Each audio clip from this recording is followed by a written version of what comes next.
चलिए हम section C start करते हैं। सेक्शन सी का क्वेश्चन नंबर 1 हमारा क्वेश्चन नंबर 26 आता है इसमें। ठीक है, ये शॉर्ट आंसर टाइप क्वेश्चन है और इसमें हमारे पास 6 क्वेश्चन होंगे और हर एक क्वेश्चन 3 मार्क्स का होगा। ठीक है, तो इसमें हमारे पास जो 26 क्वेश्चन है ये क्या कह रहा है हमारे पास, अ कोड ऑफ अ सर्कल, एक कोड है सर्कल की और ऑफ अ रेडियस, जो सर्कल है वो 10 सेंटीमीटर रेडियस का है और जो कोड है वो राइट एंगल बना रही है at the centre of a circle. ठीक है, तो फाइंड करना है, find the area of the corresponding minor sector major sector, इसका एरिया हमें फाइंड करना है। ठीक, तो पहले क्वेश्चन के अकॉर्डिंग हम डायग्राम में जो दिया हुआ है वो बना लेते हैं। ये हमारा मान लिया सर्कल है, सर्कल से यहाँ पे हमारे पास इसका सेंटर हम ओ मान लेते हैं। यहाँ से रेडियस बना लेते हैं हमारे पास 10 सेंटीमीटर की और एक रेडियस इधर बना लेते हैं 10 सेंटीमीटर की। ठीक है, और ये हमारी कोड बना लेते हैं, ये कोड हो गई ए और बी। ठीक है, एक सिंपल कॉन्सेप्ट के तरीके से हम यहाँ पे बना लिया जो जो हमें क्वेश्चन में दिया हुआ था। और इन्होंने बताया कि सेंटर पे जो कोड है वो एंगल बना रही है 90 डिग्री का, ये 90 डिग्री का एंगल बना लिया हमने।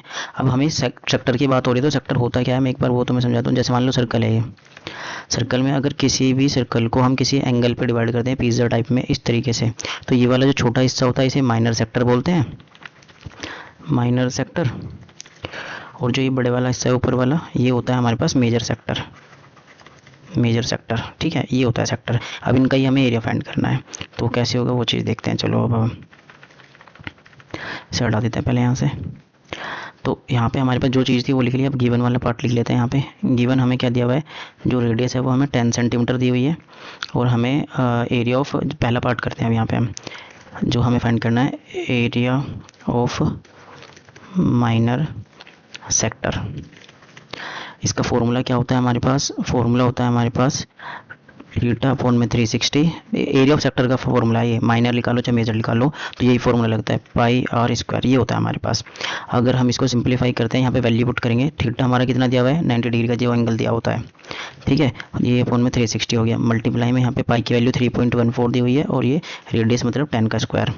ठीक है, इस तरीके से फिर हमारे पास इसे सिंप्लीफाई कर लेंगे। देखो 90 वन 90, 19 4 364, तो यहाँ पे ये हो गया 1/4। यहाँ पे 3.14 है, मल्टीप्लाई 10 का स्क्वायर 100 होता है, ये लिखा है यहाँ पे। देन यहाँ पे हमारे पास 4 नीचे आ गया और मल्टीप्लाई में इसे मल्टीप्लाई करो तो 3.314 आया, पॉइंट हट जाएगा, 100 की मल्टीप्लाई 3.14 में करेंगे तो। और इसको अगर हम मल्टीप्लाई, इसको डिवाइड करते हैं अगर हम 4 से, तो हमारे पास आएगा 78.5 सेंटीमीटर स्क्वायर।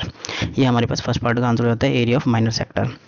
अब देखो, अब इसमें हमारे पास जो बच रहा है सेकंड पार्ट में मेजर सेक्टर का। पहले मेजर सेक्टर को कैसे निकालेंगे वो देखो। अब जैसे मान लो यहाँ पे देखो हमारे पास ये माइनर सेगमेंट इधर है, हमने इसका एरिया फाइंड कर लिया, ये वाला एरिया फाइंड कर लिया हमने। हमें चाहिए अब ये वाला जो एरिया ऊपर है, ये वाला एरिया चाहिए हमें। तो अगर ध्यान से देखो, अगर मैं इस पूरे सर्कल के एरिया में से अगर ये वाला माइनस कर देता हूँ तो भी तो यही वाला एरिया बचेगा मेजर वाला। तो ऐसे भी किया जा सकता है, जरूरी थोड़ा ना हम यही फॉर्मूला लगाएं हर बार, तो इससे इजी पड़ेगा। तो ये वाला मेथड का यूज़ करेंगे हम इसकी हेल्प से और इसे सॉल्व करेंगे। ठीक है, तो अब करते हैं इसका सेकंड पार्ट। सेकंड पार्ट के लिए मैं यहाँ पे लिख देता हूँ साइड में, तो यहाँ पे निकालेंगे area of major sector.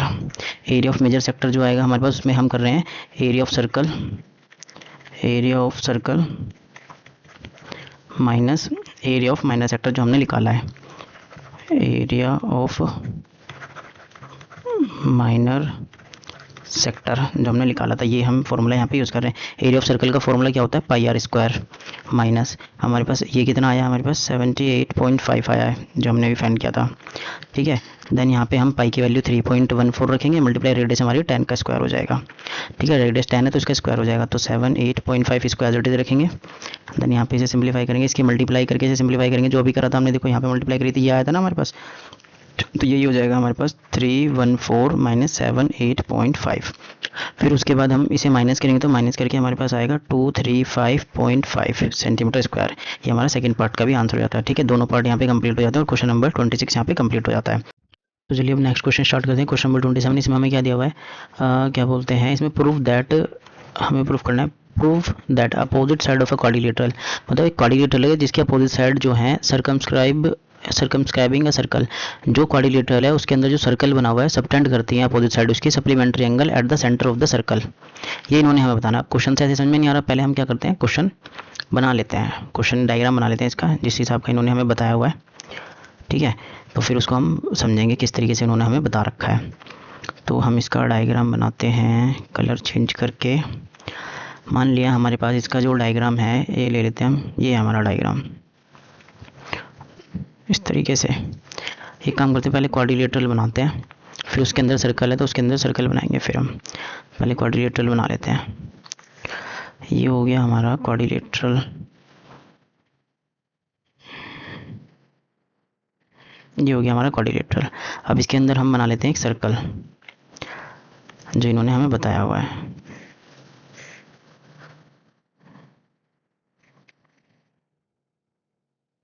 Line touch करते हुए बनाना है ये इस तरीके से। थोड़ा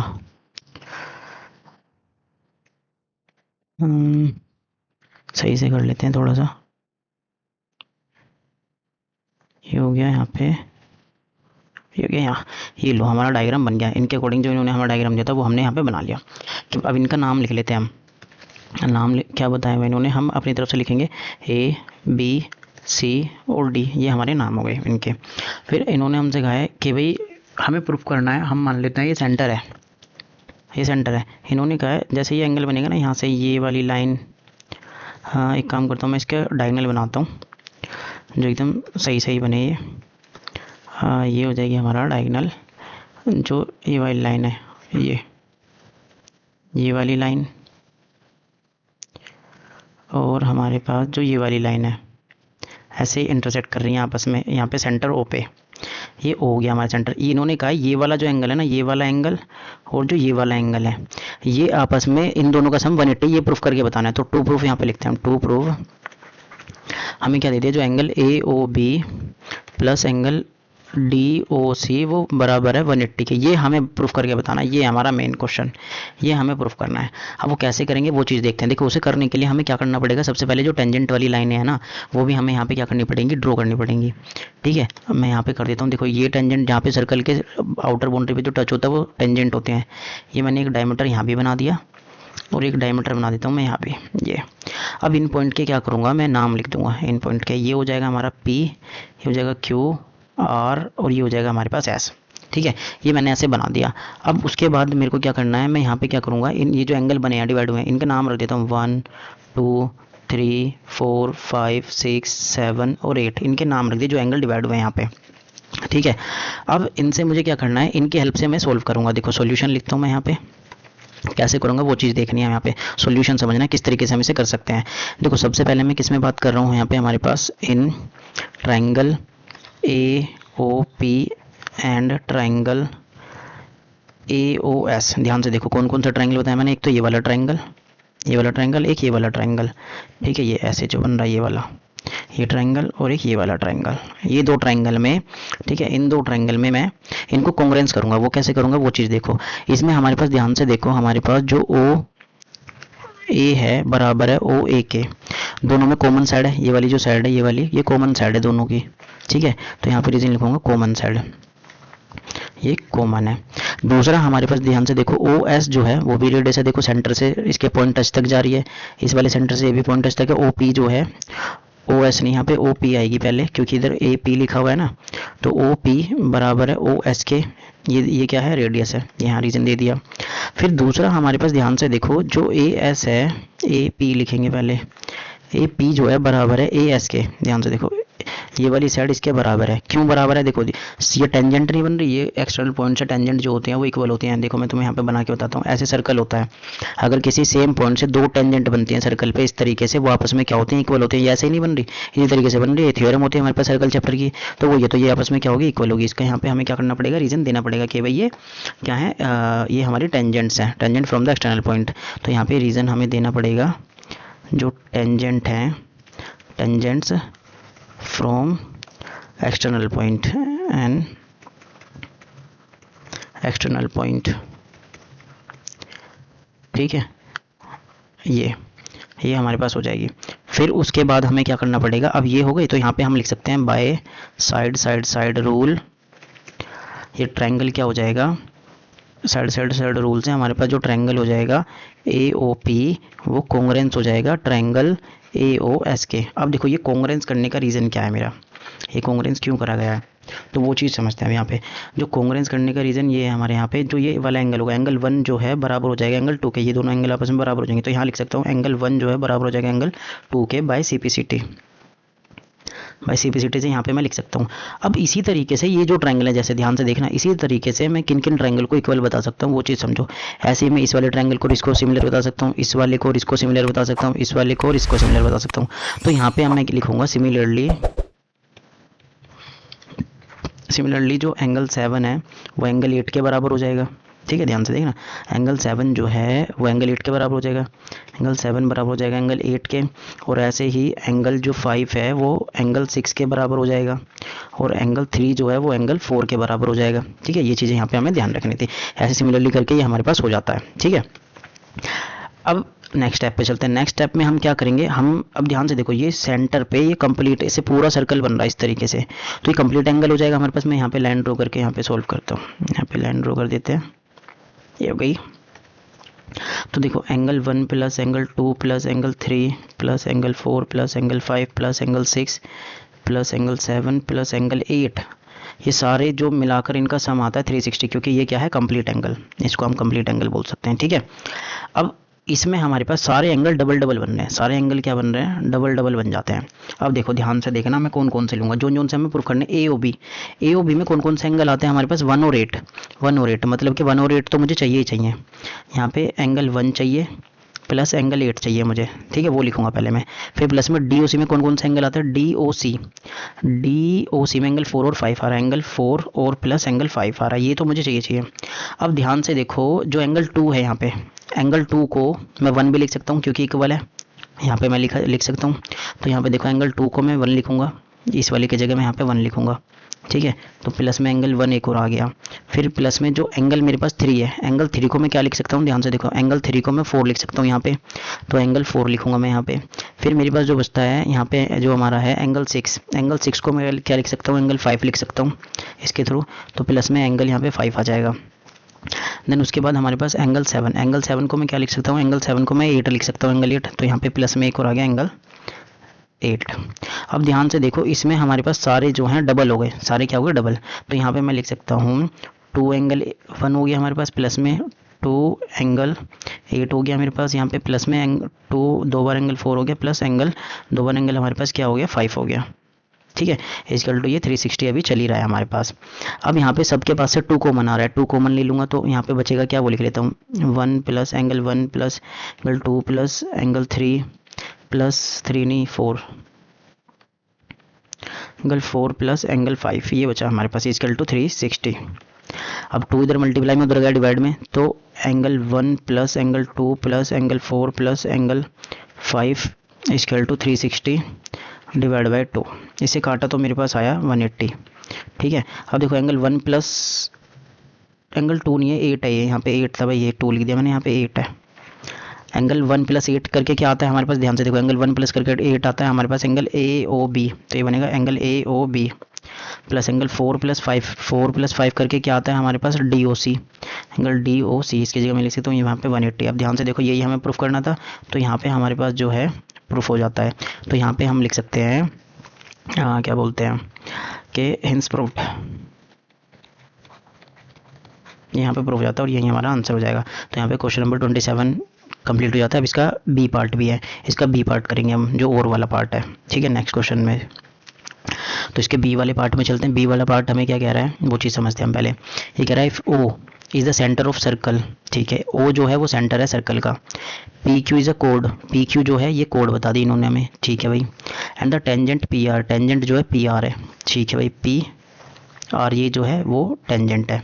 फिर उनका एट द पी पे टेंजेंट बनी हुई है, मेक एंगल 40 डिग्री का, ठीक है, विद फाइंड हमें करना है, वो देख लो बस, फाइंड क्या करना है, पी ओ क्यू ये वाला एंगल फाइंड करना है, ये वाला बहुत ईजी है, स्टेप वाइज समझना, मैं बताता हूँ कैसे होगा। अब देखो यहाँ पे सॉल्यूशन करना स्टार्ट करते हैं हम। ध्यान से देखो, जो पी है, एंगल पी है पूरा, यहाँ पे एंगल ओ पी आर लिखता हूँ, वो 90 डिग्री का है।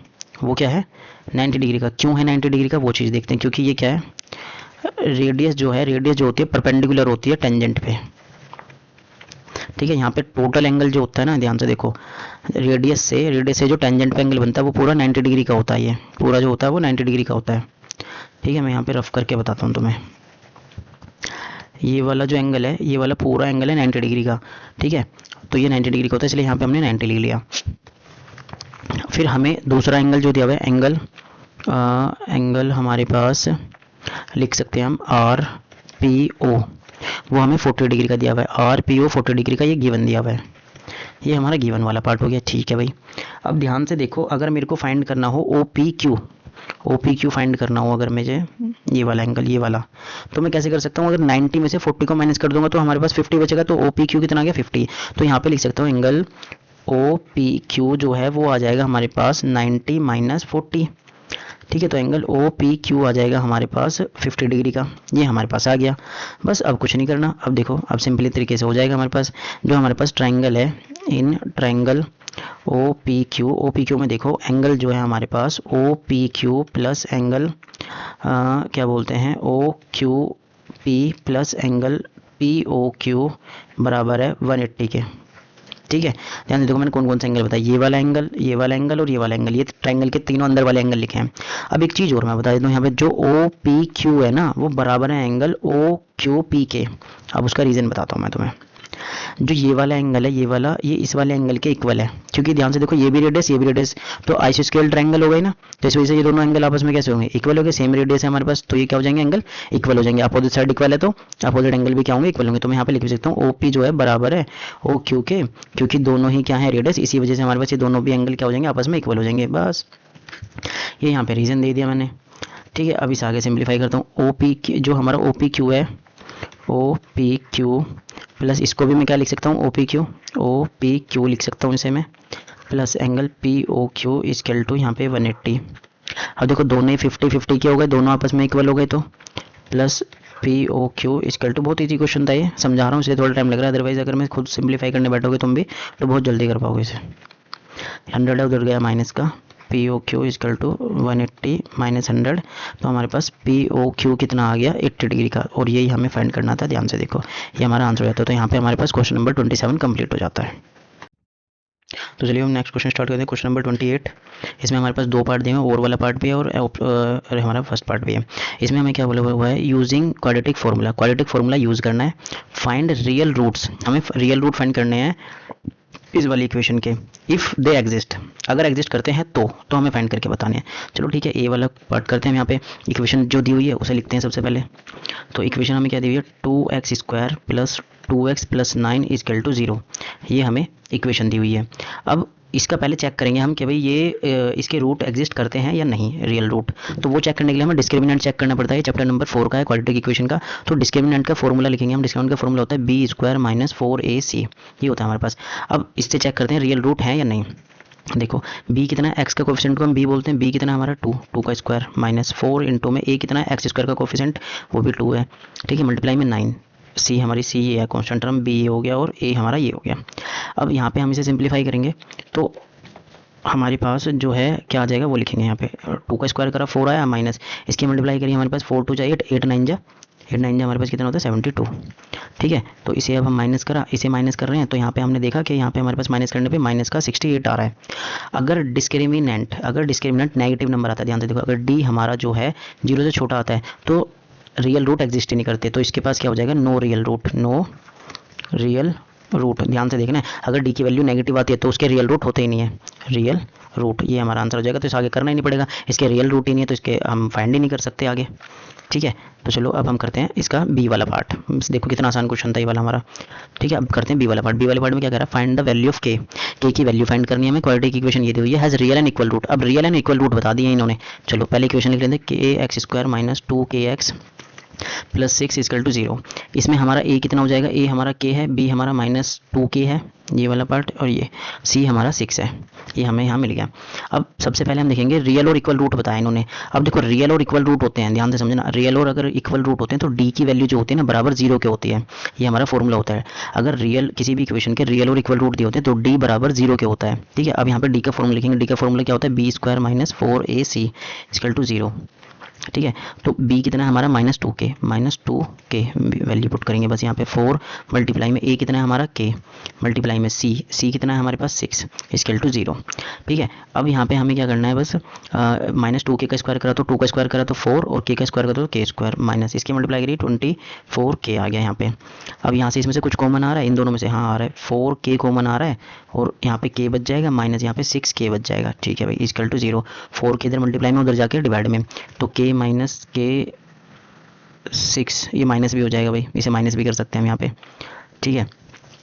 तो यहाँ पे हम लिख लेते हैं इसे माइनस करके, एक सेकेंड, इसे हमने माइनस करा, यहाँ पे कुछ गड़बड़ हो गई, ये k नहीं आएगा यहाँ पे, ये देखो k तो यहाँ से कॉमन चला गया ना, यहाँ पे k कॉमन आ गया तो k नहीं आएगा, यहाँ पे 6 बचेगा सिर्फ, यहाँ पे मिस्टेक हो गई थी तो यहाँ पे 0 हो गया। अब ये 4k गया इधर डिवाइड में, तो k माइनस 6 इक्वल टू यहाँ पे हो जाएगा हमारे पास, क्या बोलते हैं, 0 अपॉन में 4k। अब 0 को किसी भी नंबर से डिवाइड करेंगे तो 0 ही आता है, k माइनस 6 इक्वल टू 0। अब 6 इधर प्लस का उधर जाके माइनस का, k इक्वल टू कितना हो गया यहाँ पे, ये इधर माइनस का था 6 उधर जाके प्लस का, तो k हमारा, k की वैल्यू कितनी आ गई, 6 आ गई। ठीक है। अब फिर इन्होंने हमसे कहा हुआ है इनके रूट भी बताने हैं, क्या बताने हैं, रूट भी बताने हैं, find roots also root finds. ठीक है। तो ये चीज़ हमें करनी है। अब इसे करने के लिए हम क्या करेंगे, इसमें जो इक्वेशन थी हमारे पास उसमें k की वैल्यू पुट करेंगे। इक्वेशन लिखते हैं हमारे पास, K X square minus 2kx plus 6 equal to 0। तो यहाँ पे k की वैल्यू रखी, तो यहाँ पे के एक्स स्क्वायर हो जाएगा माइनस 2 मल्टीप्लाई में 6 करा तो कितना कि 12x हो जाएगा प्लस 6। ये हमारी क्वाड्रेटिक इक्वेशन में गई। अब इन्होंने कहा इसके रूट भी फाइंड करके बताओ, इसके रूट भी हमें क्या करना है, फाइंड करके बताने हैं। तो देखो पूरी इक्वेशन 6 से डिवाइड हो रही है, पूरी इक्वेशन को पहले 6 से डिवाइड कर लेते हैं इजी करने के लिए। डिवाइड करा तो यहाँ पे x square minus 2x plus का 1 इक्वल टू 0 आ गया। अब इसमें मिडिल टर्म स्प्लिटिंग कर लेंगे, मिडिल टर्म स्प्लिटिंग करेंगे तो क्या आएगा हमारे पास, हाँ ये प्लस का 1 आना चाहिए मल्टीप्लाई करके, तो यहाँ -1x ले लेते हैं और -1x प्लस 1 इक्वल टू 0। देखो माइनस प्लस करके -2x आना चाहिए था और मल्टीप्लाई करके 1 आना चाहिए था, वो आ गया हमारे पास। अब इसमें से कॉमन क्या आ रहा है, इसमें से कॉमन आ रहा है हमारे पास x, तो यहाँ पे x -1 बचेगा, यहाँ से माइनस का 1 कॉमन आ रहा है तो x -1 बचेगा। अब यहाँ पे एक ब्रैकेट हमारा x -1 बचा और दूसरा ब्रैकेट हमारा x -1 बचा, तो ध्यान से देखा तो ये दोनों सेम ब्रैकेट है, तो x -1 का क्या हो जाता है यहाँ पे होल स्क्वायर बन गया, एक तरीके से इसे हम ऐसे लिख सकते हैं। ठीक है। या फिर हम x की वैल्यू फाइंड कर लें, देखो ऊपर कर रहा हूँ मैं, x -1 इक्वल टू 0 रख लेता हूँ, तो यहाँ से x की वैल्यू कितनी आ जाएगी, ये उधर गया -7 उधर गया प्लस का, तो x की वैल्यू कितनी हो गई प्लस का 1, तो यहाँ पे ये हमारा रूट हो जाता है, ये हमारा आंसर हो जाएगा। अब ध्यान से समझो इस क्वेश्चन को, इसमें हमें क्या करना था कि भाई देखो पहले वाला पार्ट कोई सिंपल से वाली बात है, हम बी वाला पार्ट क्यों करेंगे जब ए वाला पार्ट इतना आसान है। ठीक है। पर समझने के लिए हम कर लेते हैं कि भाई इन्होंने हमारे पास क्या बोला, इक्वेशन दी, वहाँ से सबसे पहले हमने रियल रूट और इक्वल और रियल रूट बताए थे, तो हमने क्या करा, डिस्क्रिमिनेंट का यूज़ करके हमने के की वैल्यू फाइंड कर ली। के की वैल्यू फाइंड करके फिर इन्होंने कहा हमसे कि भाई इसके रूट भी बताओ, find also find roots find करने थे, तो हमने पहले इक्वेशन में के की वैल्यू पुट करी, फिर उसको सिंपलीफाई करा, मिडिल टर्म स्प्लिटिंग करके हमने क्या कर दिया, उसके रूट फाइंड कर दिया यहाँ पे। तो यहाँ पे हमारा क्वेश्चन नंबर 28 कंप्लीट हो गया। ठीक है। अब चलते हैं नेक्स्ट क्वेश्चन पे। नेक्स्ट क्वेश्चन क्या कह रहा है हमारे पास, नेक्स्ट क्वेश्चन में हमें दिया हुआ है 29 में, ये कह रहा है प्रोबेबिलिटी चैप्टर का क्वेश्चन है, 1 कार्ड इज ड्रॉन, एक कार्ड को निकाला गया है at the randomly from the well shuffled deck of 52, मतलब पूरे 52 कार्ड है हमारे पास जिनको वेल सफल्ड करा हुआ है। ठीक है। और वो प्लेइंग कार्ड है। अब इन्होंने कहा प्रोबेबिलिटी बतानी है कार्ड ड्रॉन। अब वो जो कार्ड निकला है, पूरे कार्ड में से, सभी कार्ड में से जो कार्ड निकला है उसकी प्रोबेबिलिटी होगी अ रेड किंग। सबसे पहले एक चीज़ समझो तुम, जो हमारे टोटल कार्ड होते हैं वो चीज़ मैं बताता हूँ। टोटल कार्ड हमारे 52 होते हैं, इसमें से 26 हमारे पास रेड होते हैं और 26 हमारे पास क्या होते हैं, ब्लैक होते हैं। ठीक है। फिर इनमें से भी 13 डिवाइड हो जाते हैं। ठीक है। 13 ऐसे क्या हो जाते हैं, डिवाइड हो जाते हैं। ये 13 हो गया, एक सेकेंड, 13 और 13 ऐसे डिवाइड हो जाते हैं। ठीक है। यहाँ पे 13 और 13 इस तरीके से यहाँ पे डिवाइड हो जाते हैं। अब यहाँ पे हमारे पास, इनमें हमारे पास क्या होता है, ध्यान से समझना कि भाई 13 और 13 में डिवाइड हुए, एक हमारा डायमंड का होता है, एक क्लब का होता है, एक हार्ट का होता है, इस तरीके से क्या होते हैं, कार्ड सारे डिवाइड हो जाते हैं। ठीक है। जिसमें हमारे पास ये 13 तो डिवाइड हुए हैं। अब देखो 13 हमारे पास जो है, जैसे मान लो जो रेड वाले होते हैं, उसमें हमारे पास क्या आता है, एक तो हार्ट आता है। ठीक है। और रेड वाले में हमारे पास डायमंड आता है, और जो ब्लैक वाले होते हैं उसमें क्लब आता है। ठीक है। और एक आता है हमारे पास स्पेड, ये आते हैं ऐसे, इस तरीके से कार्ड 52 कार्ड जो हैं डिवाइड हो रखे होते हैं टेबल में। और इसमें से क्या होता है हमारे पास, जो है, मैं देखो ये एक्सप्लेन कर रहा हूँ ताकि इससे कोई भी क्वेश्चन आए तो तुम इजीली कर पाओ। इसमें क्या होता है यहाँ पे हमारे पास, अब इन सब के पास एक एक केस कार्ड होता है, सबके पास क्या होता है, एक एक केस कार्ड होता है, सबका अलग अलग, इस पर भी इस कार्ड होगा, एक इस पर भी इस कार्ड होगा, एक इस पर भी एक इस कार्ड होगा, इस पर भी एक, मतलब इक्के 4 इक्के होते हैं, चारों के पास चारों ग्रुप में डिवाइड हो रखे होते हैं इस तरीके से। अब इन्हीं का ही हमें यूज़ पड़ेगा, वही हम सिंप्लीफाई कर लेते हैं। देखो चलो, इन्होंने कहा है फर्स्ट पार्ट में हमें क्या करना है, प्रोबेबिलिटी बतानी है, probability of red king, red king की प्रोबेबिलिटी बतानी है हमारे पास, जो रेड क्या होगा हमारे पास किंग। अब ध्यान से देखो हमारे पास रेड जो है, रेड कलर के कितने होते हैं 26 होते हैं। रेड कलर के जो कार्ड होते हैं हमारे पास वो कितने होते हैं 26 होते हैं। अब इसमें से रेड वाले किंग कितने होंगे, देखो एक किंग हमारे पास इसके पास होगा इस वाले ग्रुप में, और एक किंग हमारे पास इसके पास होगा, ठीक है। एक हमारे पास हार्ट का होगा किंग, एक होगा हमारे पास डायमंड का किंग। तो यहाँ पे हमारे पास जो है, तो टोटल किंग कितने कार्ड हो गए रेड वाले हमारे पास 2 हो गए हैं। टोटल कार्ड कितने हो गए रेड वाले 2 हो गए हैं, जो हमें फेवरेबल आउटकम थे। अब टोटल कार्ड कितने हैं हमारे पास 52, टोटल कार्ड हो गए हमारे पास 52। यहाँ पे लिखेंगे 52। तो इसे सिंप्लीफाई करेंगे तो हम इसे काटेंगे, हमारे पास कितना आएगा 1/26, ठीक है। फिर उसके बाद हमारे पास पहला पार्ट हो गया यहाँ पे बहुत इजी तरीके से। अब चलते हैं सेकंड पार्ट में। अब हमें प्रोबेबिलिटी बतानी है नोट अ ब्लैक कार्ड, नोट अ ब्लैक कार्ड। ब्लैक कार्ड नहीं होने की प्रोबेबिलिटी, ब्लैक कार्ड टोटल कितने होते हैं 26, इनकी ना होने की प्रोबेबिलिटी। अब ध्यान से देखो टोटल ब्लैक कार्ड हमारे 26 है, बाकी बचे हुए कितने कार्ड हो गए हमारे पास, रेड वाली तो बचे। अगर ब्लैक कार्ड नहीं है हमारे पास, हटा दिए, तो बचे कितने 26 कार्ड हमारे पास, तो 26/52। इसे काटा हमने, हमारे पास कितना है 1/2।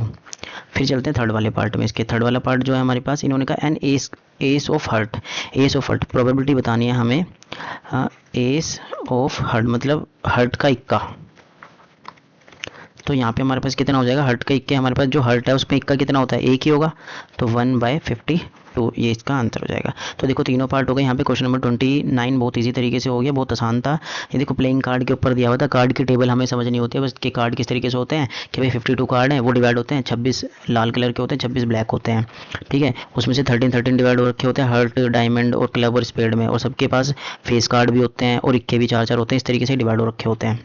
4 जन नहीं, 4 इक्के होते हैं, सबके पास एक इक्का होता है, इस तरीके से डिवाइड हो रखे होते हैं। फिर देखो जो भी पूछा जाता है, जो चाहिए हमें वो ऊपर लिख दो फ्रैक्शन में, और जितने टोटल हैं जिसमें से पूछा गया वो नीचे रख दो, तो सिंपलीफाई कर दो उसे, फिर हमारे आंसर आ जाता है। तो इस तरीके से यहाँ पे कंप्लीट हो जाता है क्वेश्चन नंबर 30। इसमें हमें क्या कह रहा है, प्रूफ करना है हमें, ये फर्स्ट चैप्टर का क्वेश्चन है, इरेशनल प्रूफ करने वाला। इसमें क्या कह रहा है, ये नंबर जो है हमारे 2 + 5√3 इज एन इरेशनल, ये हमें प्रूफ करके बताना है। If it is given that √3 is an irrational, और इन्होंने हमें बता दिया कि भाई √3 जो है एक इरेशनल नंबर है, ठीक है भाई, बहुत ईजी कर दिया इन्होंने, जो हमें गिवन दे दिया √3 इरेशनल है, इससे हमारा क्वेश्चन क्या हो जाता है, ईजी हो जाता है। तो देखो इसमें सबसे पहले हमें क्या करना पड़ेगा, हम लेट अज्यूम कर लेते हैं, लेट अस अज्यूम कर लेते हैं दैट x बराबर 2 + 5√3 इज अ रैशनल नंबर। ये हमने एज्यूम कर लिया कि एक रैशनल नंबर है, ठीक है भाई। अब ये रैशनल है तो सिंपल सी बात है, तो इसको आगे हम सिंप्लीफाई करेंगे। हमने लेट करा हुआ है x जो है, जो हमारा x नंबर है, मैं इसे ऐसे लिखता हूँ कि यहाँ पे जो 2 + 5√3 है वो मैंने x माना, ठीक है। अब 2 इधर यहाँ पे प्लस का, उधर जाके माइनस का, तो यहाँ पे क्या बचा 5√3 = x - 2 आ गया। अब 5 इधर क्या है मल्टीप्लाई में, इधर जाकर डिवाइड में, √3 = x - 2/5 आ गया। अब यहाँ पे ध्यान से देखा तो हमारे पास जो LHS आया यहाँ पे हमें क्या मिलता है, नाउ जो हमारा है यहाँ से हमें क्या पता लगता है, ध्यान से देखो, जो हमने रैशनल माना हुआ है x के कंपैरिजन में, देखो 2 भी एक रैशनल नंबर है, 5 भी रैशनल नंबर है, x भी एक रैशनल नंबर हमने माना है। तो यहाँ पे हमें क्या पता लगता है, RHS जो है इज़ अ रैशनल नंबर, पर यहाँ पे हमारे पास क्या है, जो बट जो LHS है, LHS जो है √3 जो है is an irrational number, irrational है, तो ये तो आपस में इक्वल ही नहीं हो सकते, तो ये हमारा इरेशनल नंबर हो जाता है, क्योंकि √3 यहाँ पे रीज़न भी दे सकते हैं, √3 जो है एक इरेशनल नंबर है, ये हमें गिवन दिया हुआ है, इरेशनल नंबर है, ये गिवन दिया हुआ है हमें, ठीक है। तो यहाँ पे हमारे पास क्या हो जाता है, LHS जो है वो नॉट इक्वल आता है RHS के, क्योंकि इरेशनल और इरेशनल आ जाता है हमारे पास, ठीक है। तो यहाँ पे हमारे पास क्या प्रूफ हो जाता है, अवर अजम्पशन। अब ध्यान से देखो, जब हमारा LHS जो है वो इरेशनल है, तो ये इसके बराबर आया, तो इसका मतलब तो क्या होगा, हमारे पास ये भी इरेशनल होगा, तो हमारा x जो हमने लेट करा था रैशनल नंबर है, वो हमारी अजम्पशन क्या हो जाती है, रॉन्ग हो जाती है। यहाँ पे चलो ये वाला पार्ट हटा देता हूँ, कि नॉट इक्वल वाला पार्ट हटा देता हूँ, ये वाला नहीं लिखते, यहाँ पे बस LHS लिख देता हूँ, वो √3 है जो कि इरेशनल नंबर है, ठीक है। तो यहाँ पे क्या हो जाता है, अवर अजम्पशन जो हो जाती है, अजम्पशन जो है हमारे पास वो क्या हो जाती है, इज़ रॉन्ग, ये हमारा आंसर हो जाएगा, हिंस प्रूफ्ड। बस इतना सिंपल सा था। ये जो रूट थ्री इन्होंने हमें बता दिया इससे बहुत सिंपल हो गया, नहीं तो ये थोड़ा लेंथी हो जाता अगर हमें रूट थ्री भी करना पड़ता। ठीक है, तो देखो एक बार और मैं समझाता हूँ तुम्हें इस क्वेश्चन को। इन्होंने क्या कहा, हमें 2+5√3 हमें रैशनल प्रूफ करना है, और जबकि रूट 3 हमें इन्होंने रैशनल बता दिया। ठीक है, तो हमने सबसे पहले क्या करा, लेट कर लिया, हमने x मान लिया, और मान लिया ये क्या है कि रैशनल, एक रैशनल नंबर है। फिर जो हमारा इसे x की फॉर्म में से हमने सिंप्लीफाई करा, हमने रूट 3 को इक्वल टू में लिखा है। अब हमने देखा रूट 3 के इक्वल टू में ये पूरा नंबर आ गया, तो इसका मतलब हमें गिवन था जो RHS है वो रैशनल है, बट LHS हमारा इरेशनल है। तो इसका मतलब क्या हो गया, RHS भी क्या हो गया, वो इरेशनल हो गया। तो जो हमने लेट किया था x को, जो हमने लेट किया था कि भाई वो एक रैशनल नंबर है, तो वो हमारी एजम्पशन क्या हो जाती है, प्रूफ यहाँ पे रॉन्ग हो जाता है। इसी वजह से क्या हो जाएगा, इरेशनल हो जाएगा। तो यहाँ पे लिख देंगे हिंस जो हमारे 2+5√3 है इज एन इरेशनल।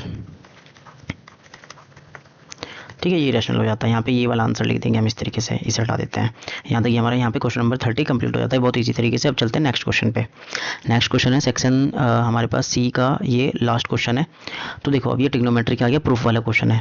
सॉल्यूशन करते हैं, हार्ड नहीं है, देखने में हार्ड लग रहा है, इतना हार्ड नहीं है। जो हमें दिया हुआ है वो लिखते हैं हम सबसे पहले। तो इन्होंने हमें क्या बोला हुआ है, tan A plus sec A का स्क्वायर करेंगे plus tan A minus sec A का स्क्वायर बराबर है हमारे पास 2 ब्रैकेट में 1 plus sign square A upon में 1 माइनस साइन स्क्वायर A के बराबर है।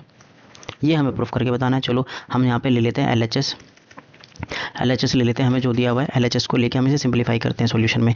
देखो इसमें हमारे पास क्या है, a प्लस बी का होल स्क्वायर लगा सकते हैं, यहाँ पे लगाएंगे a प्लस बी का होल स्क्वायर, तो यहाँ पे होगा tan square a square plus b square हमारा मतलब sec square a plus 2ab मतलब कि 2 tan a और sec a, ये होगा हमारे पास। ठीक है, फिर यहाँ पे प्लस लगाता हूँ, ये वाला प्लस आ गया। फिर यहाँ पे a माइनस बी का होल स्क्वायर का फॉर्मूला लग सकता है इसमें, वो लगाते हैं हम। तो tan square a plus sec square a minus 2ab 2 tan a और sec a, ये हमारा LHS ले रखा है, इसको सिंप्लीफाई कर रहे हैं। अब यहाँ पे ध्यान से देखो क्या बोलते हैं, यहाँ पे देखो ये प्लस का नंबर है और ये माइनस का, सेम ये इससे क्या हो गया, कैंसिल आउट हो गया। अब जो बचा वो लिख दे। देखो tan स्क्वायर यहाँ पे भी है, यहाँ पे भी है, तो प्लस करा तो कितना आ गया 2 tan स्क्वायर a प्लस में sec स्क्वायर a भी 2 बार है, तो ये भी क्या हो जाएगा 2 sec स्क्वायर a। अब यहाँ से क्या हो रहा है, 2 कॉमन आ रहा है, 2 कॉमन ले लिया, यहाँ पे बचा हमारे पास tan square a plus sec square a, ये बच रहा है हमारे पास यहाँ।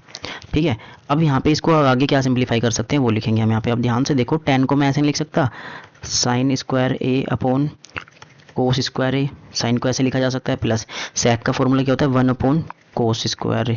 ठीक है, sec को 1 अपॉन कोस लिखेंगे तो 1 अपॉन कोस स्क्वायर हो जाएगा। अब यहाँ पे अगर मैं एलसीएम लूँ तो हमारे पास क्या बनेगा, ध्यान से देखो, एलसीएम लूँगा तो नीचे कितना आएगा, कोस स्क्वायर a सेम है नीचे, तो ऊपर आ जाएगा साइन स्क्वायर a प्लस 1, ये हो गया हमारे पास। अब इसको आगे मैं थोड़ा सा और सिंप्लीफाई करके लिखता हूँ, यहाँ पे 2 बाहर एज इट इज रहने देता हूँ। अब देखो अगर मैं इस 1 को आगे लिख लूँ, यहाँ पे कुछ फ़र्क थोड़ा ना पड़ेगा, तो यहाँ पे 1 लिख लेता हूँ, 1 प्लस साइन स्क्वायर a। देखो ऊपर वाला पार्ट आ गया हमारे पास, नीचे वाला बचा। अब यहाँ पे आइडेंटिटी यूज़ करेंगे, मैं एक आइडेंटिटी यहाँ पे लिख के बताता हूँ। देखो sign square a plus cos square a बराबर 1 होता है। अब यहाँ से अगर मैं साइन स्क्वायर को उधर भेज देता हूँ, तो यहाँ पे कोस स्क्वायर a जो है हमारे पास 1 माइनस साइन स्क्वायर a के बराबर आती है। तो देखो कोस स्क्वायर की जगह मैं क्या लिख सकता हूँ, 1 माइनस साइन स्क्वायर, तो यहाँ पे क्या लिख सकता हूँ 1 माइनस साइन स्क्वायर a। ठीक है, इसके बाद हम ये वाले यहाँ से सोल्व कर रहे हैं। ठीक है, ये यहाँ पे रीजन दे देंगे हमारे पास, आइडेंटिटी हमने कौन सी यूज़ की है, ये वाली, यहाँ पे रीजन लिख देंगे ये चीज़। ठीक है, अब ध्यान से देखो, हमारे पास यही प्रूफ करना था, हो गया प्रूफ, बहुत आसान था। तो यहाँ पे क्या हो जाता है, हिंस जो LHS है बराबर हो जाता है RHS के, हिंस यही हमारा आंसर हो जाता है। तो क्वेश्चन नंबर हमारा 31 भी कंप्लीट, और यहाँ पे इसके साथ हमारी सेकंड पार्ट कंप्लीट हो जाता है। नेक्स्ट पार्ट में हम सेक्शन D और E करेंगे। ठीक है, और ये हमारा सेक्शन B और C कंप्लीट होता है, और सारे क्वेश्चन को हमने अच्छे से समझा है और अच्छे तरीके से कराया। 1-2 बार समझोगे आसानी से हो जाएगा।